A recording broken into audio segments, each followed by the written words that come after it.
Εντάξει.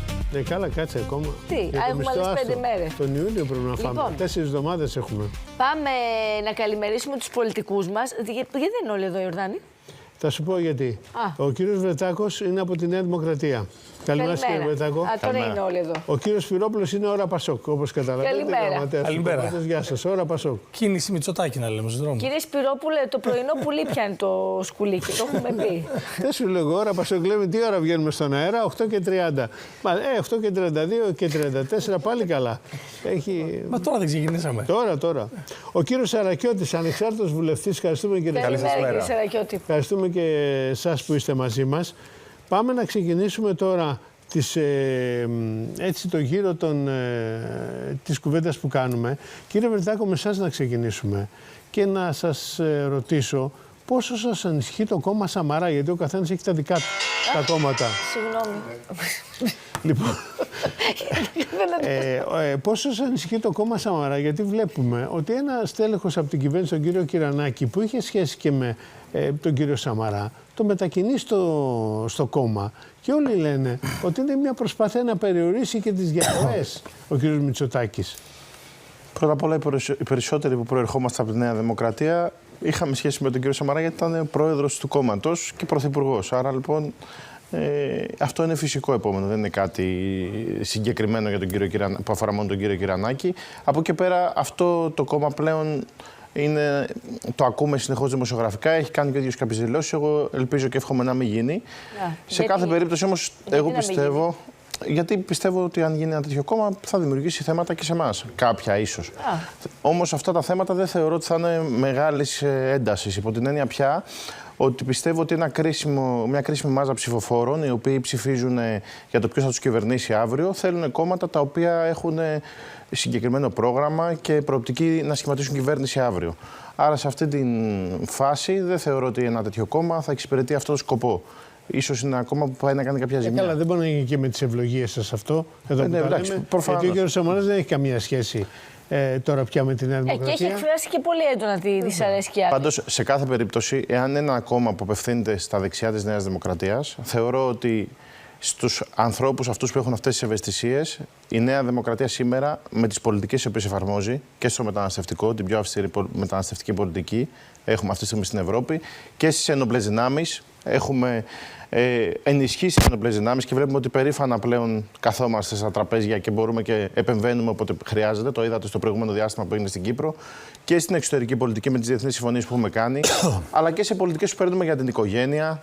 Βλέπετε τη φορολογική πολιτική που φέραμε, που ενισχύει τους ανθρώπους που έχουν περισσότερα και παιδιά. Με τη διαφάνεια όλα αυτά έχουν να κάνουν με τους ανθρώπους που έχουν πατριωτικές ευαισθησίες. Είδατε με τους μεγάλους ενεργειακούς κολοσσούς που έρχονται και επενδύουν στη χώρα μας. Κύριε Βρετάκο, έχετε χάσει όμως. Άρα θέλω να πω ότι σε αυτό το ακροατήριο οι πολιτικές οι οποίες έχουμε φέρει φέρνουν αποτέλεσμα. Δεν είναι ότι σε αυτό το ακροατήριο, σε όλα τα ακροατήρια ο κόσμος ζητάει τα αυτονόητα. Δεν υπάρχει ακροατήριο δεξιό-αριστερό που να μην θέλει τα αυτονόητα. Εντάξει, υπάρχουν κάποιοι άνθρωποι που προσδιορίζονται ιδεολογικά κάπως. Συζητάμε ότι η Νέα Δημοκρατία έχει χάσει την δεξιά ταυτότητα που είχε. Ο Μητσοτάκης έχει κλείσει το μάτι πολύ προς το κέντρο, έχει βάλει μέσα στελέχη του Πασόκ πάρα πολλά. Η μισή του υπουργοί είναι από το Πασόκ. Και εδώ υπάρχει και ένα θέμα που λέτε τα ακροατήρια. Λέτε για τα μεγάλα θέματα, αλλά στα θέματα της καθημερινότητας πραγματικά υστερείτε πάρα πολύ. Βλέπετε, εχθές πέρασε σαν να ήταν κάτι το οποίο ήρθε και έφυγε, η παραίτηση του Γενικού Γραμματέα στο Υπουργείο Περιβάλλοντος. Ο κύριος Μπακογιάννης δεν είναι κανένα τυχαίο στέλεχος, και αυτοί που ήταν μέσα στο κύκλωμα δεν ήταν τυχαίοι. Ήταν η αδερφή του και ο κουνιάδος του. Δηλαδή βάλατε υπεύθυνο έναν της πολεοδομίας και το σόι του πρώτο βαθμού πιάστηκε ένα κύκλωμα που έκανε, πώς το λένε, γρηγορόσιμο. Αυτό δεν είναι αστείο πράγμα. Πρώτα απ' όλα, επί αυτής της κυβερνήσεως έχουν πιαστεί πάρα πολλά κυκλώματα. Και αν πιστεύουμε ότι στη χώρα αυτά τα κυκλώματα δημιουργήθηκαν αυτά τα χρόνια, τότε θελοτυφλούμε. Είναι κυκλώματα που λειτουργούσαν και στις πολεοδομίες, δεν είναι το πρώτο που πιάνετε. Δεν ψηφίζετε όλα. Και στις ΔΟΗ. Ούτε ΣΥΡΙΖΑ. Εγώ δεν πιστεύω ότι έχουν ιδεολογικό πρόσημο. Πιστεύω ότι είναι ποινικά κυκλώματα. Πιστεύω ότι είναι ποινικά. Μισό λεπτό. Πρώτα απ' όλα δεν εμπλέκεται ο Γενικός Γραμματέας σε κάτι. Και γιατί παραιτήθηκε? Παραιτήθηκε για προσωπικούς λόγους, έτσι όπως γράφει. Δεν ξέρω. Είναι η αδερφή του και ο κουνιάδος. Ο ίδιος εμπλέκεται κάπου? Δεν ξέρω αν υπάρχει οικογενειακή ευθύνη. Αυτό θα το δει. Εγώ δεν ξέρω κάτι. Κύριε Βρετάκο, συγγνώμη, σας βάζω σας γενικό γραμματέα και η αδερφή σας και ο κουνιάδος σας είναι ένα ολόκληρο κύκλωμα που λυμμένει 3 πολεοδομίες και δεν έχετε ευθύνη καμία. Είπα, δεν υπάρχει οικογενειακή ευθύνη. Μιλάμε για το ίδιο αντικείμενο. Προφανώς, εδώ δεν υπάρχει κάποια κατηγορία από αυτά τα οποία διαβάζουμε. Αυτή τη στιγμή είναι σε εξέλιξη μια επιχείρηση της ελληνικής αστυνομίας και από αυτή τη κυβερνήσεω αυτά τα κυκλώματα όλα συλλαμβάνονται. Και δεν είναι τα πρώτα κυκλώματα που συλλαμβάνονται. Σας θυμίζω ότι έχουν συλληφθεί κυκλώματα και στις εφορίες και στις πολεοδομίες. Θυμάστε στη Ρόδο τι έγινε. Και στον ΟΠΕΚΕΠΕ αυτή τη στιγμή συνεχώς πιάνονται άνθρωποι. Καλά, εκεί ήταν πράσινο το σκάνδαλο. Δεν ήταν γαλάζιο. Ακούστε, εγώ δεν θα. Μην τα μπλέκουμε όλα. Δεν με νοιάζει να βάλω χρώματα. Εμένα με νοιάζει όποιος δεν τηρεί τους νόμους. Όποιος δεν τηρεί τους νόμους και όποιος παρανομεί, η αστυνομία να κάνει τη δουλειά της και βλέπουμε το τελευταίο διάστημα την κάνει όλο και καλύτερα. Να τους πιάνει όλους αυτούς και να τους οδηγεί στις δικαστικές αρχές για να τους. Δεν βλέπετε το πολιτικό πρόβλημα, βλέπετε τη δράση της αστυνομίας. Δεν να μην το πω ότι η αστυνομία τους έπιασε όλους αυτούς. Ποιος αλλά έπιασε γαλάζια στελέχη. Δεν έχετε σχέση εσείς με τα γαλάζια στελέχη. Ακούστε. Δεν το καταλαβαίνω. Δηλαδή δεν βλέπουμε το πολιτικό και βλέπουμε το αστυνομικό. Παρανομούν στελέχη από όλα τα κόμματα. Στον ΟΠΕΚΕΠΕ έπιασε και πράσινα στελέχη. Δεν σας βλέπω να λέτε τίποτα όμως γι' αυτό. Το είπα ότι είναι σκάνδαλο. Άρα λοιπόν. Εγώ δεν βάζω χρώματα. Εγώ λέω λοιπόν ότι από όλα τα κόμματα μπορεί να υπάρχουν άνθρωποι. Μισό λεπτό, κύριε Χασαπόπουλε. Από όλα τα κόμματα μπορεί να υπάρχουν άνθρωποι που παρανομούν. Κύριε Βρετάκου, με συγχωρείτε, εδώ πιάσαν την αδερφή και τον κουνιάδο. Θα ελεγχθεί ο κύριος Μπακογιάννης. Δηλαδή... Μπακογιάννης δεν τον. Ναι. Δεν ξέρω αν υπάρχει κάποια υπόθεση για τον κύριο Μπακογιάννη. Όχι, θα ελεγχθεί, δεν θα πρέπει να ελεγχθεί. Μόνο και μόνο για τα μάτια του κόσμου. Το πω έτσι απλά δεν θα πρέπει. Αυτά είναι θέματα που αφορούν τις αστυνομικές και δικαστικές αρχές. Δεν γνωρίζω ούτε τη δικογραφία, ούτε την έρευνα που έχει γίνει. Δημοσιογραφικά το ξέρω. Κύριε Σπυρόπουλε, εσάς οι δημοσκοπήσεις σας δείχνουν αρκετά χαμηλά. Να πω μια κουβέντα για αυτό. Όχι, να πείτε αυτό που σας λέω και μετά μπορείτε να πείτε για να προλάβουμε όλοι σας, παρακαλώ. Λοιπόν, οι δημοσκοπήσεις σας δείχνουν αρκετά χαμηλά. Σας προβληματίζει αυτό, αυτή η βουτιά που έχει κάνει το Πασόκ? Δεν υπάρχει μεγάλη βουτιά του Πασόκ. Υπάρχει μια υποχώρηση σε σχέση με τα αποτελέσματα των τελευταίων δημοσκοπήσεων πριν εμφανιστούν τα δύο νέα κόμματα. Είναι προφανώς μια νέα συνθήκη. Όταν εμφανίζονται νέα κόμματα, δείχνουν και μια παραπάνω δυναμική. Έτσι έχουμε συνηθίσει και έτσι έχουμε δει πάντα διαχρονικά. Εμείς θα συνεχίσουμε να κάνουμε τη δουλειά μας. Θα παρακολουθούμε τις μετρήσεις. Τι μπορεί να φταίει σε αυτό, γιατί ο Τσίπρας ναι μεν νέο κόμμα, δεν είναι νέο πρόσωπο όμως. Ναι, είναι νέο κόμμα όμως, το οποίο προετοιμάζονταν καιρό και δημιουργούνταν το υπόβαθρο για να εμφανιστεί. Καθίστε να δούμε τι θα πει, καθίστε να δούμε ποιο είναι το στελεχειακό του δυναμικό, καθίστε να δούμε ποιο είναι το πρόγραμμά του, τίποτα από αυτά δεν έχουμε δει. Μπορεί να είναι ένα πρόσωπο το οποίο κουβαλάει τις αμαρτίες για μένα της διακυβέρνησής του, αλλά και τα πεπραγμένα ως αρχηγός αξιωματικής αντιπολίτευσης και αντίπαλος της Νέας Δημοκρατίας, το πώς κατάφερε να χάσει με τη μεγαλύτερη διαφορά ιστορικά προέδρου αξιωματικής αντιπολίτευσης. Άμα θέλετε τα συζητάμε και αυτά, αλλά εμείς σε αυτή τη χρονική στιγμή είμαστε ψύχρεμοι, μιλάμε για το πρόγραμμά μας και μιλάμε για την ανάγκη. Το πιο σημαντικό, ο ελληνικός λαός να αποκτήσει μία κυβέρνηση η οποία θα διαμορφώσει μια νέα Ελλάδα. Τι εννοούμε σε αυτό? Ζητήματα ακρίβειας και ζητήματα που αφορούν τους πολίτες στην καθημερινότητά τους. Δεν γίνονται έλεγχοι στην αγορά. Αυτό σημαίνει ότι δημιουργούνται κυκλώματα τα οποία οδηγούν τις τιμές σε προϊόντα και στις υπηρεσίες στην Ελλάδα να είναι πολύ ψηλότερες σε σχέση με τις υπόλοιπες ευρωπαϊκές χώρες. Έχουμε τεράστιο ζήτημα με τη στέγαση. Έχουμε τεράστιο ζήτημα με τη χρηματοδότηση των μικρομεσαίων επιχειρήσεων και πώς θα σταθούν σε μια αγορά η οποία αλλάζει. Και αναφέρομαι και στους πόρους του Ταμείου Ανάκαμψης που η κυβέρνηση της Νέας Δημοκρατίας επέλεξε να στείλει σε συγκεκριμένους. Αναφέρομαι στον τραπεζικό δανεισμό και πώς οι τράπεζες βγάζουν υπερκέρδη, αλλά ταυτόχρονα δεν χρηματοδοτούν την πραγματική οικονομία και φορολογούν και πάρα πολύ τους Έλληνες πολίτες για να αποκτήσουν αυτά τα υπερκέρδη. Δημιουργούνται καρτέλ στον χώρο της υγείας. Δεν μπορεί να είμαστε η χώρα στη δεύτερη θέση με ιδιωτικές δαπάνες υγείας μεταξύ των χωρών της Ευρωπαϊκής Ένωσης. Κάτι πάει λάθος. Όλο αυτό δημιουργεί ένα κλίμα ασφυξίας και ακρίβειας στην αγορά. Πάμε μετά στη διαφθορά. Άλλο ένα σκάνδαλο το οποίο είναι από πίσω κυβερνητικά στελέχη. Γιατί, κύριε Σπυρόπουλο, συγγνώμη, γιατί όλα αυτά τα πράγματα που λέει το Πασόκ δεν περνάνε στον κόσμο? Εντάξει, αυτό είναι ένας αγώνας που πρέπει να δώσουμε, κύριε Χασαπόπουλε. Τώρα δεν είμαι εγώ εδώ πέρα για να συζητήσουμε. Σε 5 χρόνια τον ίδιο αγώνα δίνεται. 5 χρόνια πρέπει να δώσουμε έναν αγώνα, να βελτιώσουμε την επικοινωνιακή μας στρατηγική. Υπάρχει κενό. 5 χρόνια, αυτό λέει ο Ράνης. Υπάρχει κενό το οποίο εισχωρεί ο Τσιπράς. Αφήσατε κενό μεταξύ Νέας Δημοκρατίας και Πασόκ και εισχωρεί ο Τσίπρας. Τι εννοείται αφήσαμε κενό? Πώς αλλιώς να το πω? Υπήρχε ένα κόμμα το οποίο ήταν ο ΣΥΡΙΖΑ, ο οποίο είχε υποχωρήσει το τελευταίο χρονικό πήρε τη θέση του εκεί. Υπήρχε ένα κομμάτι αναποφάσιστων ψηφοφόρων που προέρχονταν από το ΣΥΡΙΖΑ και αυτή τη στιγμή με την εμφάνιση του κ. Τσίπρα φαίνεται ότι αυτό το κοινό κάνει μια πρώτη επιλογή στις δημοσκοπήσεις, το νέο κόμμα του κ. Τσίπρα. Αυτό δεν σημαίνει... Άρα δεν μπορέσατε να το κατακτήσετε αυτό το κοινό. Ένα κομμάτι αδιευκρίνιστων πολιτών που προέρχονταν από το ΣΥΡΙΖΑ και παρέμειναν στη ζώνη του αδιευκρίνιστου, προφανώς δεν μπορέσαμε αυτό το διάστημα να το κερδίσουμε. Αυτό όμως δεν είναι μια χαμένη δουλειά, να το πω έτσι. Ούτε κατεβάζουμε τα στυλό κάτω και λέμε αποτύχαμε, φεύγουμε. Γιατί σας το λέω αυτό? Γιατί νομίζω ότι η πλειοψηφία των πολιτών και ειδικά αυτών που θέλουν μια πολιτική αλλαγή, δηλαδή δεν επιλέγουν Νέα Δημοκρατία, βρίσκονται εδώ και παρακολουθούν. Και προσπαθούν θα πιστούμε από το Πασόκ, θα πιστούμε από τα νέα κόμματα τα οποία δημιουργούνται, θα πιστούμε από άλλα κόμματα της αριστεράς ή της δεξιάς ότι μπορούν να μας εκφράσουν. Είναι ένα ευμετάβλητο πολιτικό σκηνικό. Τα δικά σας επιχειρήματα πιο εύστοχα, με περισσότερα. Μήπως τέλος πάντων η Νέα Δημοκρατία πείθει περισσότερο τον κόσμο? Δηλαδή με όλα αυτά τα προβλήματα βλέπουμε ότι έχει κολλήσει βελόνα. Πόσο είναι, 13 είναι το Πασόκ, πόσο τώρα είναι? Έπεσε. Πόσο τώρα είναι στο 11 είναι τώρα. Είστε στο 11. Έχασε 3 μονάδες με την εμφάνιση του Τσίπρα και της Καριστιανού. Μετά το συνέδριό μας είχαμε φτάσει και στο 16%, αλλά αυτό δεν έχει σημασία. Με έναν διαλυμένο ΣΥΡΙΖΑ όμως. Γιατί και πριν από 8 μήνες συγκυριακά η κυρία Κωνσταντοπούλου είχε εμφανιστεί αυτή στο 16% και πάλι με ρωτάγατε γιατί το Πασόκ είναι στην τρίτη θέση. Υπάρχουν αυτές οι αυξομοιώσεις. Για να μην το προσπερνώ, προφανώς και μας απασχολεί. Και εμείς θέλαμε να είμαστε πιο ψηλά και θέλαμε αυτή τη στιγμή να φαίνεται ότι είναι ορατό ότι μπορούμε να κερδίσουμε τη Νέα Δημοκρατία.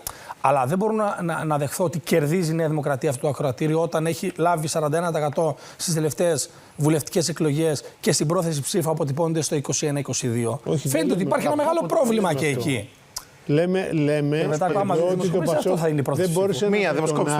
δεν μπόρεσε να μπετονάρει ένα ποσοστό που θα το κρατήσει στη δεύτερη θέση. Ήρθε ο κύριος Τσίπρας και τον διευολίζει. Βάλτε όμως μια νοτελεία να πάρουμε και την άποψη του κυρίου Σαρακώτη. Δεν είναι μια κατάσταση την οποία έχει αποτυπωθεί και δεν αλλάζει. Ναι. Εγώ σας λέω ότι οι επόμενοι μήνες θα διαμορφώσουν ένα διαφορετικό πολιτικό σκηνικό και θα μπούμε στην τελική ευθεία και τα ερωτήματα θα είναι αμήλικτα. Γιατί εδώ πρέπει πέρα από τις δημοσκοπήσεις και πώς τις διαβάζουμε αυτή τη χρονική στιγμή, πρέπει να απαντήσουμε πολιτικά το τι θέλει ο πολίτης και το τι θέλει η χώρα. Πέρα δηλαδή το να σχολιάζουμε τις δημοσκοπήσεις, πρέπει να πούμε: χρειάζεται μια άλλη κυβέρνηση για να αντιμετωπίσει το ζήτημα της ακρίβειας που δεν κατάφερε 7 χρόνια να το αντιμετωπίσει αυτή η κυβέρνηση. Ναι, χρειάζεται μια άλλη κυβέρνηση για να σταματήσει. Ένα λεπτό, να ολοκληρώσω όμως τη φράση μου. Χρειάζεται μια άλλη κυβέρνηση να αντιμετωπίσει σκάνδαλα και διαφθορά και έναν άλλο δημόσιο τομέα προς όφελος του πολίτη και όχι προς όφελος των γαλάζιων παιδιών. Αυτό είναι το ζήτημα. Συγγνώμη, έχουμε 5 κόμματα τα οποία λένε ότι έστω και με μία ψήφο θα είμαστε πρώτοι. Εσάς το έχω ακούσει. Που πέφτετε. Την Καριστιανού το έχω ακούσει. Το Τσίπρα το έχω ακούσει. Ο ΣΥΡΙΖΑ λέει: παιδιά, να ενωθούμε γιατί έτσι θα χτυπήσουμε το Μητσοτάκη. Δηλαδή, διαλύεται ο ΣΥΡΙΖΑ σε 15 κομμάτια και λέει: θα μπορέσουμε να χτυπήσουμε το Μητσοτάκη και να το ρίξουμε από την κυβέρνηση. Μιλάμε για ένα μικρομεγαλισμό. Δεν υπάρχει άλλο τέτοιο. Δηλαδή, δεν υπάρχει άλλη εξήγηση εδώ. Εγώ θα μιλήσω για το Πασόκ. Το Πασόκ είναι στα ποσοστά. Ναι, αλλά λέτε έστω και με μία ψήφο θα είμαστε μπροστά και συνεχώς πέφτετε.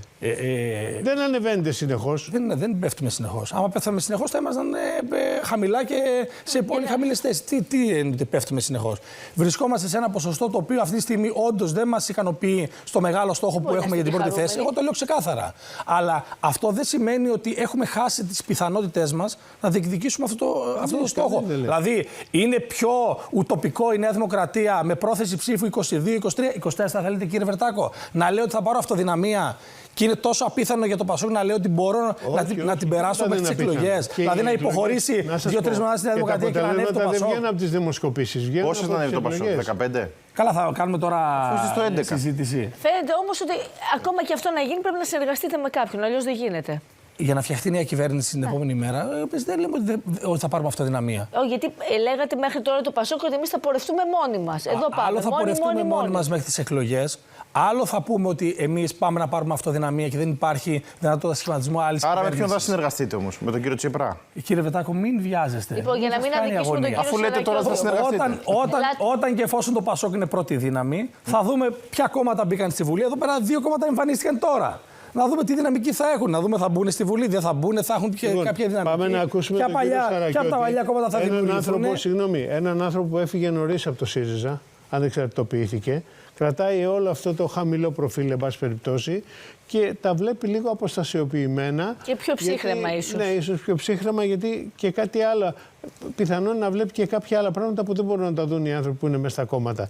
Κύριε Σαρακιώτη, καταρχήν να σας ρωτήσουμε τι γίνεται, πώς βλέπετε εσείς τις εξελίξεις στο πρώην σας κόμμα. Δεν είναι κάτι το οποίο με χαροποιεί, κύριε Χασαπόπουλε.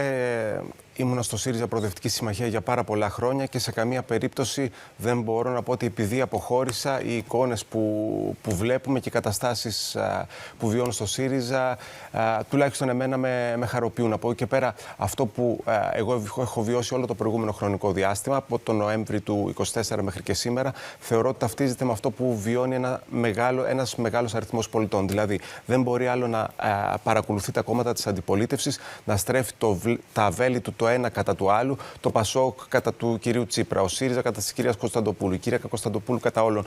Και ουσιαστικά να μην ασχολούμαστε με τα προβλήματα της κοινωνίας, με τα προβλήματα της καθημερινότητας και με τα πεπραγμένα της κυβέρνησης Μητσοτάκη. Πραγματικά άκουσα τον κύριο Βερετάκο να λέει ότι έφεραν αποτελέσματα οι πολιτικές της Νέας Δημοκρατίας. Δεν μπορώ να αντιληφθώ πού εστιάζει αυτά τα αποτελέσματα. Γιατί η χώρα μας, όσον αφορά τον πλέον κρίσιμο δείκτη της αγοραστικής δύναμης, του τι μπορεί να αγοράσουν οι πολίτες με το μισθό τους, βρίσκεται στην τελευταία θέση της Ευρωπαϊκής Ένωσης. Αν αυτό είναι κατόρθωμα, με συγχωρείτε, δεν μπορώ να αντιληφθώ από ποια οπτική είναι κατόρθωμα. Κύριε Σαρακιώτη, όταν δεν υπάρχει αντιπολίτευση, η κυβέρνηση δεν νιώθει καμιά πίεση. Οπότε δεν πιέζεται να κάνει και πράγματα. Κύριε Χασαπόπουλε, φαντάζομαι ότι κάποιες κάνει με το ρυθμό της.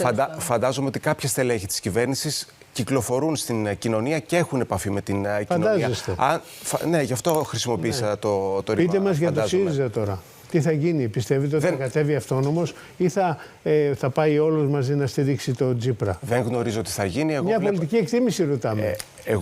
Εγώ θεωρώ ότι η είσοδος του Αλέξη Τσίπρα και η επανεργοποίησή του θα αποψηλώσει ό,τι υπάρχει στον συγκεκριμένο χώρο. Και είναι και στο χέρι του Αλέξη Τσίπρα. Θεωρώ ότι έχει γήπεδο να παίξει και τα ζητήματα υπάρχουν, είναι πολλά της καθημερινότητας, αλλά και ο χώρος έχει ισχυρά προβλήματα. Γιατί το είχε το γήπεδο, γιατί το άφησε το γήπεδο και βγήκε εκτός και ξαναμπήκε και ξανάρχεται ως Μεσσίας τώρα. Για ποιο λόγο το έκανε αυτό? Πρόεδρος του ΣΥΡΙΖΑ ήτανε. Κυρία Βουλγαρή, δεν μπορώ να απαντήσω. Αντιλαμβάνεστε σε αυτό. Όχι, σας ρωτάω, γιατί ακούμε όλα τα στελέχη του δικού σας χώρου που εμφανίζουν τον Αλέξη Τσίπρα ως τον Μεσσία. Δεν καταλαβαίνω ποια είναι η αλλαγή που φέρνει τώρα ο Αλέξης Τσίπρας, να μας απαντήσετε για να καταλάβουμε κι εμείς. Πώς το αντιλαμβάνεστε δεν θα αποκαλέσω πολιτικά? τον οποιονδήποτε πολιτικό πολίτη κτλ. Ως Μεσσία. Εγώ αυτό που μπορώ να κρατήσω από τη διακυβέρνηση του Αλέξη Τσίπρα και από αυτό που έζησα όλα τα προηγούμενα χρόνια είναι ότι ήταν ο πιο τίμιος πρωθυπουργός. Αυτό που το βασίζετε, γιατί ξέρετε, όλους τους άλλους λέτε άτιμους. Δηλαδή... Με συγχωρείτε, υπήρχαν σκάνδαλα. Πριν από λίγο, πριν ο από 5 λεπτά... Ο κύριος Κεσελάκης μίλησε για μαύρα χρήματα μέσα σε σακούλες, αν θυμάμαι καλά.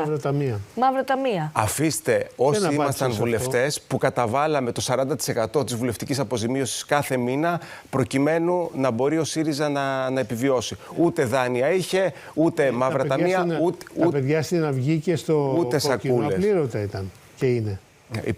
Υπήρχαν ζητήματα, κύριε Χασαπόπουλε. Αλλά δούλευαν οι άνθρωποι. Δεν το κάνανε εθελοντικά. Με την μείωση της κρατικής επιχορήγησης. Από εκεί και πέρα, ένα σκάνδαλο με το οποίο να σχετιζόταν. Κύριε Σαρακιώτη, δεν προέκυψε όλα αυτά τα χρόνια. Η απόφαση ενός δημοψηφίσματος, το ναι που έγινε όχι, το όχι ναι, όπως θέλετε πείτε το, αυτό είναι έντιμο? Κυρία Βουλγαρή, πρώτα απ' όλα. Είμαστε στο 2026. Ναι. Να σχολιάζουμε πρωί, μεσημέρι, βράδυ για το τι έλαβε χώρα το 2015. Ιστορικά κομβικό. 11 χρόνια μετά. Όταν και παραγράφεται δηλαδή. Όχι, σε καμία περίπτωση. Αλλά νομίζω ότι το έχουμε συζητήσει όσο τίποτα άλλο. Απάντηση δεν έχουμε πάρει. Τίποτα άλλο σε αυτή τη χώρα. Έχουν δοθεί απαντήσεις, έχουν ξαναδοθεί και έχουν ξαναδοθεί. Δηλαδή πιστεύετε ότι το Τσίπρα δεν το βαραίνει αυτό, Δηλαδή έρχεται ένας άνθρωπος και λέει: εγώ, παιδιά, θέλω να ξανακυβερνήσω. Αυτή η στάση του στο δημοψήφισμα. Περιμένετε. Για να πάει κάποιος να τον ψηφίσει, δεν θα το βαρύνει η στάση του Τσίπρα στο δημοψήφισμα? Θα βαρύνει περισσότερο την κρίση των πολιτών. Θεωρώ, κατά την προσωπική μου άποψη, κύριε Χασαπόπουλε, το γεγονός ότι βιώνουμε μια πρωτοφανή διολίσθηση στον τομέα της δικαιοσύνης, της διαφθοράς και της διαπλοκής. Βλέπουμε καθημερινά σκάνδαλα. Το ερώτημα είναι πόσο εύκολα μπορείς να εμπιστευτείς έναν ηγέτη που το ναι, τόσο εύκολα μπορεί να το κάνει όχι. Εγώ θεωρώ ότι έναν ηγέτη, σε σύγκριση με άλλους οι οποίοι βάλαν τη χώρα στα μνημόνια, έναν ηγέτη ο οποίος έβγαλε τη χώρα από τα μνημόνια, μπορεί να τον εμπιστευτείς καλύτερα. Όπως μπορείς να εμπιστευτείς. Γιατί και το τρίτο μνημόνιο δεν το έφερε η Νέα Δημοκρατία και το Πασόκ. Όπως, κύριε Επίσης, θέλω να σας Χασαπόπουλε, ρωτήσω κάτι άλλο, μια που λέτε για τη δικαιοσύνη. Θυμάστε τι είχε γίνει επί των ημερών του με τη δικαιοσύνη, που μέσα στο Μέγαρο Μαξίμου υπήρχε παραδικαστικό κύκλωμα, έτσι? Ποιο παραδικαστικό κύκλωμα? Με τον κύριο Παπαγγελόπουλο. Κοντονής τα έχει πει έτσι. Υπουργός ήταν ο κύριος Παπαγγελόπουλο. Ναι, όχι. Προκύπτει το παραδικαστικό κύκλωμα. Να σας πω στελέχη τα λέγανε. Παρά Υπουργείο Δικαιοσύνης. Γιατί το πρώτο πράγμα που μου έκανε αυτό πολύ μεγάλη εντύπωση. Το πρώτο πράγμα που έκανε ο κύριος Τσίπρας όταν πήγε στον Αριοπάγο, είχε μαζί του αυτή την πολύ άξια δικαστήνα, η οποία δίκασε τη Χρυσή Αυγή. Εσείς είπατε ότι είναι πολύ άξια δικαστήνα. Ναι, δεν το λέει. Αυτό λέω. Ότι δηλαδή δείχνει πολύ μεγάλη βαρύτητα. Άρα είναι θετικό. Ναι. Το ένας άξιος δικαστής Μα θέλω να σας πω να όμως συντάσσεται τότε, με όταν ένα ανέλαβε χώρο. ο Τσίπρας, όλοι ήταν άσπροι και αμόλυντοι. Και φτιάξαν το παραδικαστικό κύκλωμα όμως. Ποιο παραδικαστικό κύκλωμα? Με την Νοβάρτις τώρα μην μου πείτε ότι ήταν ένα κύκλωμα το οποίο ήρθε από μόνο του. Όχι, ήρθε από την Αμερική. Και η Νοβάρτις καταδικάστηκε στην Αμερική για τα πεπραγμένα της στην Ελλάδα. Αλλά στην Ελλάδα, όταν εμπλέκονται πολιτικά πρόσωπα, δεν υπάρχει κανένα σκάνδαλο. Και το έχουμε βιώσει από τον Μακαρίτη, τον Τζοχατζόπουλο. Δεν υπάρχει ένας πολιτικός σε αυτή τη χώρα η οποία βουλιάζει στη διαφθορά. Δεν υπάρχει ένας πολιτικός υπεύθυνος εν τέλει. Πάντως, το να βλέπουμε δικαστές δίπλα σε πολιτικούς, δεν ξέρω και αν συνάδει με αυτό που λέμε ότι οι αρχές είναι ανεξάρτητες. Όταν αποχωρούν. Και ποιο είναι το μήνυμα που περνάμε. Το ένας τίμιος, το γεγονός ότι ένας τίμιος δικαστής. Στιγμή που φεύγουν. Τώρα δηλαδή θα υποστηρίξει και την υπόθεση Νοβάρτης. Με συγχωρείτε, δεν υπήρχε σκάνδαλο στην Νοβάρτης. Εγώ θυμάμαι όταν είχε κυρία. Όχι, για τα πολιτικά πρόσωπα που αθωώθηκαν, σας λέει κάτι αυτό. Ότι δεν υπήρχαν τροχύλατες βαλίτσες. Που λέγατε ότι τα πήραν όλοι τα μαύρα. Αυτή ήταν η απόφαση της ελληνικής δικαιοσύνης και τη σέβομαι, κύριε Χασαπόπουλε.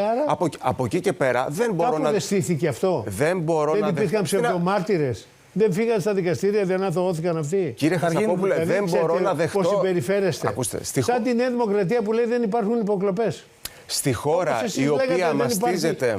Υπάρχει σκάνδαλο Νοβάρτης, έτσι και η Νέα Δημοκρατία που λέει δεν υπάρχουν σκάνδαλο υποκλοπών. Είναι φοβερό. Θα τον τρελάνετε αυτό το ψηφοφόρο. Υπήρχε πόρισμα στις Ηνωμένες Πολιτείες της Αμερικής, έρευνες του FBI και καταδίκη της Νοβάρτης στην Αμερική. Άλλο είναι αυτό όμως και άλλο το πώς αυτό συνδέεται με πολιτικά πρόσωπα τα οποία αθώθηκαν στη συνέχεια. Μέχρι τον κύριο Πικραμένο είχατε βάλει. Κύριε Βρετάκο, σε αυτή τη χώρα δεν υπήρχε κανένα πολιτικό πρόσωπο. Και ο κύριος Παπαγγελόπουλος έλεγε είναι ένα μεγαλύτερο σκάνδαλο από συστάσεις. Το Μακαρίτη, τον Τζοχατζόπουλο και μετά δεν υπάρχει εμπλοκή κανενός. Είπε με ακούπα. Εδώ ζήτησε συγγνώμη ο Τσίπρας από τα πολιτικά πρόσωπα και συνεχίζετε και υπερασπίζεστε τη στρατηγική που ενέπλεξε τα πολιτικά πρόσωπα. Αν δεν βλέπουμε ότι υπήρχε σκάνδαλο με την Νοβάρτης. Άλλο το σκάνδαλο που εμπλέκονται οι γιατροί που ήταν ένα παγκόσμιο σκάνδαλο και έχει καταδικαστεί η Νοβάρτης. Άρα η εμπλοκή πολιτικών προσώπων και αντιπάλων σας για να ποινικοποιήσετε την πολιτική. Είναι διαφορετικό πράγμα. Ένα ακόμη σκάνδαλο τεραστίων διαστάσεων στο οποίο κανένας πολιτικός ό του θαύματος δεν είχε καμιά ευθύνη. Συμφωνώ, κύριε Σπούρα. Πείτε στον κύριο Τσίπρα, μετά λέτε που τους κρέμασε τα μανταλάκια και τώρα για να κάνει το rebranding έλεγε συγγνώμη, έκανα λάθος. Δεν εμπλέκονται πολιτικοί. Πάντα εμπλέκονται οι γιατροί, μην τα λέτε σε εμάς. Στον κύριο Τσίπρα που με τις κολοκούμπες που έχει κάνει σας έχει μπερδέψει και εσάς. Δεν ξέρετε τι να υπερασπιστείτε πια. Η πολιτική της χώρας είναι Παναγίες όλοι. Κύριε Σαρακιώτη, για να κλείσουμε σιγά σιγά, έχετε κάποιο νεύμα, σκέφτεστε κάτι να κάνετε με το κόμμα του κυρίου Τσίπρα? Όχι, σκέφτομαι να συνεχίσω τη δουλειά μου, κύριε Χασαπόπουλο, όπως έκανα και το προηγούμενο χρονικό διάστημα. Σας λέω και πάλι ότι. Είστε υποψήφιος σε άλλες εκλογές? Δεν το γνωρίζω, δεν μπορώ να σας απαντήσω. Όταν έρθει εκείνη η ώρα, αν υπάρχει φορέας στον οποίο μπορώ να συστρατευτώ. Δεν κρύβω ότι βλέπω με πολύ θετική ματιά τη νέα προσπάθεια του Αλέξη Τσίπρα. Από εκεί και πέρα, εδώ είμαστε. Κουβέντες έχετε κάνει? Θα το δούμε το επόμενο χρονικό διάστημα. Ακούστε, Όλοι με γρίφους μιλάνε. όχι, πια. πρώτα απ' όλα κάνει μια νέα προσπάθεια ο κύριος Τσίπρας. Θεωρώ ότι όλοι οφείλουμε να σεβαστούμε ότι τα πρώτα βήματα θέλει να τα κάνει με νέα πρόσωπα. Άρα, εγώ προσωπικά το σέβομαι. Καλά, το απόλυτα πρόσωπο αυτό. σας είχε παίξει και για το Πασόκ. Ναι. Η αλήθεια είναι αυτή. Ότι έγινε μια προσέγγιση και από το Πασόκ. Αλλά Άφθαρτο πρόσωπο είστε κι εσείς, δεν είστε φθαρμένοι. Είχε γραφτεί το όνομά μου. Τώρα, το τι γράφεται και το τι ισχύει υπάρχουν. Εγώ πάντως στο τέλος κάποιες πιστεύω αποστάσεις. όλοι μαζί θα είσαστε στο κόμμα του κ. Τσίπρα. Εσείς με ποιο θα είσαστε στο τέλος, δεν ξέρω. ΣΥΡΙΖΑ, κύριε εγώ στη Νέα Βρετάκο. Δημοκρατία θα είμαι 100%. Με ποιον θα συστρατευτείτε, δεν Σίγουρα. ξέρω. Μήπως... Με τον πρόεδρο μας τον Κυριάκο Μητσοτάκη. Καλά, θα πάρετε αυτοδυναμία εσείς να είστε μόνοι σας, δηλαδή θεωρείτε. Πιστεύω ότι έχουμε την πιθανότητα να πάρουμε και αυτοδυναμία. Πάντως, Δεν είναι να εύκολο, πω- δεν να είναι πω μια εύκολο, αλλά φράση. υπάρχει παράθυρο. Να- Και το 2023 στις δημοσκοπήσεις, επειδή τα ακούω, 31 μας δίνανε, δεν μας δίνανε 41. Να πω μία φράση για το μεγάλο με θέμα αυτό να με τις κλείσουμε. πολεοδομίες και με αυτό να κλείσουμε. Γιατί αυτό το οποίο είπε ο κύριος Βρετάκος, που δεν είναι η προσωπική του άποψη, είναι η γραμμή της Νέας Δημοκρατίας. Δημιουργεί τεράστιο πρόβλημα στην αξιοπιστία όλων μας. Τι εννοώ? Για κάθε μεγάλο σκάνδαλο το οποίο προκύπτει με δημόσια διοίκηση, έρχεται η Νέα Δημοκρατία και λέει: δεν φταίω εγώ που κυβερνώ τα τελευταία 7 χρόνια. Δεν φταίω εγώ που έχω διορίσει τον εκάστοτε γενικό γραμματέα, πρόεδρο οργανισμού στον ΟΠΕΚΕΠΕ που είχαν παραιτηθεί 5-6.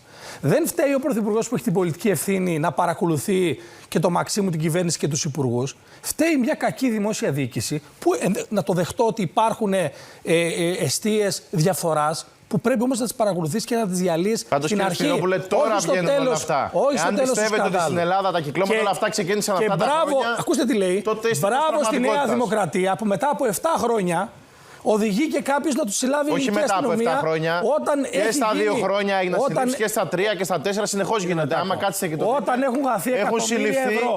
έχουν Υπάρχουν συλληφθεί αιστείες πάνω από διαφθοράς. 170 εγκληματικές Υπάρχει οργανώσεις. σχέση Λοιπόν, με 8 Όλες αυτές γεννήθηκαν τώρα. Δεν πρόσωπα της υπήρχαν πριν. κυβέρνησής σας. Δεν μπορεί να είστε άμυροι ευθυνών. Δεν γίνεται αυτό πουθενά στα παγκόσμια χρονικά. Αν Δεν ξέρετε μπορεί να μην κάτι, αναλαμβάνει κανένα την ευχαριστούμε πολιτική. πάρα πολύ. Αν ξέρετε κάτι να πάτε πάρα στην πολύ. Γαλιλαία για συγκεκριμένα. Καλημέρα σας και στους τρεις. Λοιπόν, πάμε σε διάλειμμα και ερχόμαστε γιατί η Αθηνά Κλίμα έχει πάρα πολύ ωραία παρέα. Πάρα πολύ ωραία. Ελάτε.